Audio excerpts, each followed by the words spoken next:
Bueno, vamos a hablar ahora de independencia de variables aleatorias. Primero, una definición. La función de distribución acumulada conjunta. Dado un vector aleatorio, xy, la función de distribución acumulada conjunta de xy está dada por esta expresión, f sub xy de xy es la probabilidad de que la variable x sea menor o igual a x y que la variable y sea menor o igual a y. Si esta es una intersección de dos eventos, o sea, es la probabilidad de que ocurran estas dos cosas simultáneamente. Si xy es continuo, entonces la acumulada conjunta es la integral de menos infinito a x, de la integral de menos infinito a y, de la densidad conjunta. ¿Sí? Y si xy es discreto, f, la acumulada conjunta evaluada en xy, es la sumatoria sobre todos los s menores o iguales que x, de la sumatoria sobre todos los t menores o iguales que y, de la función de probabilidad puntual conjunta. Bueno, ahora sí, la definición de independencia. ¿Qué significa que dos variables aleatorias sean independientes? Bueno, se dice que dos variables x e y son independientes si su función de distribución acumulada conjunta se factoriza como el producto de las funciones de distribución acumuladas marginales. O sea, que f sub xy de x, y es igual a f sub x de x por f sub y de y. Observar que esta definición vale tanto para vectores discretos como para vectores continuos. Se puede probar que esta definición es equivalente a la siguiente. Las variables aleatorias x e y son independientes si, solo si, para todo a, b, c y d con a menor que b y c menor que d, se satisface esta igualdad. O sea que la probabilidad de que x esté entre a y b y y esté entre c y d es igual al producto de las probabilidades. La probabilidad de que x esté entre a y b por la probabilidad de que y esté entre c y d. O sea que estos dos eventos son eventos independientes. Bueno, más propiedades. Los vectores discretos, para los vectores discretos, la definición es equivalente a que la función de probabilidad conjunta se factoriza. Es decir, que la función de probabilidad puntual conjunta de xy en un par de puntos x, y, es igual a la probabilidad marginal de x, evaluada en x, por la probabilidad marginal de y, evaluada en y. ¿Sí? O sea que si yo tengo un vector discreto, los vectores son independientes si, solo si, se cumple esta igualdad. ¿Sí? Para los vectores continuos, la definición implica que la densidad conjunta se factoriza. ¿Qué quiere decir esto? Bueno, que la densidad conjunta, f sub xy de xy, es igual a el producto de las densidades marginales. ¿Sí? Mejor dicho, que esta función, el producto de las marginales, es una densidad para xy, para el vector xy. ¿Sí? Porque recordemos que la densidad no es única, ¿no? Porque si yo la cambio en algún punto, me quedaría otra función, pero que también es la densidad para el vector aleatorio xy, si la cambio en una cantidad finita de puntos, por ejemplo, ¿no?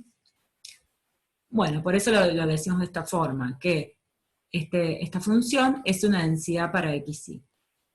Bueno, tercera propiedad. Si existen funciones h y g, tales que la función de densidad conjunta de xy es igual a g de x por h de y, entonces x e y son independientes. O sea, si la densidad conjunta se puede escribir como el producto de una función que depende solo de x por una función que depende solo de y, entonces x e y son independientes. G y h no necesariamente son densidades, porque por ahí las constantes, bueno, hay que ver cómo quedaron las constantes, ¿no? Pero lo que sí es seguro es que existen constantes tales que C1 por G de X es una densidad para X, y C2 por H de Y es una densidad para y. Más propiedades. Se puede probar que si x e y son independientes, entonces la probabilidad de que x esté en A e y esté en B es igual a la probabilidad de que x esté en A por la probabilidad de que y esté en B. Para todo par de conjuntos A y B incluidos en R. O sea que los eventos x está en A e y está en B son eventos independientes. Bueno, también vale que si x e y son independientes, cualquier función de x y cualquier función de y también son independientes. También son variables aleatorias, ya sabemos que h de x va a ser una variable aleatoria y g de y también, y h de x y g de y son independientes. Tercero, si x e y son independientes, entonces el soporte de y, el soporte de x y es un rectángulo. Esto vale esto vale para vectores continuos, ¿está bien? Si x y es un vector continuo y x e y son independientes, entonces el soporte de x e y es un rectángulo. Bueno, ¿qué es el soporte de un vector aleatorio? Es el conjunto de valores en los cuales la densidad es positiva. ¿Sí? Ojo, la recíproca no es cierta. Puede ocurrir que el soporte de x y sea un rectángulo, pero que x e y no sean independientes. Bueno, les dejo como ejercicio, como tarea, buscar en la práctica un contraejemplo. Está bien, en la práctica van a encontrar ejemplos de vectores que no son independientes, pero que el soporte del vector es un rectángulo. Bueno, ¿cómo se prueba la no independencia en estos casos? Bueno, les sugiero que lo miren en la página 98 del apunte, y bueno, obviamente también lo vamos a ver en la práctica, en las clases prácticas. Bueno, primer ejemplo. Consideremos x y un vector aleatorio discreto con función de probabilidad puntual conjunta dada por esta tablita. ¿Está bien? Acá tenemos entonces la conjunta, ¿sí? En estos 1, 2, 3, en estos 8 lugares. Acá tenemos la marginal de x y acá tenemos la marginal de y. Bueno, ¿son x e y independientes? Bueno, en este caso es muy fácil ver que no son independientes, porque fíjense, hay puntos, hay pares, ¿sí? Donde la función de probabilidad puntual conjunta es 0. Entonces yo voy a alguno de ellos, por ejemplo acá, la conjunta es 0, y me fijo, ¿alguna de las dos marginales que corresponden a esa fila y esa columna me dan 0? No. Digamos, la marginal de y me da 16 treintavos, y la marginal de x me da 5 treintavos. ¿Está bien? La marginal de y en ese y, el que corresponde a esa fila, y la marginal de x en el que corresponde a esa columna. Ninguna de las dos es 0. Entonces, para que si fuera independiente, esto por esto me tendría que dar esto, y eso no ocurre. ¿Está bien? Acá lo tengo escrito con las fórmulas, ¿no? Porque ¿qué pasa? Fíjense entonces.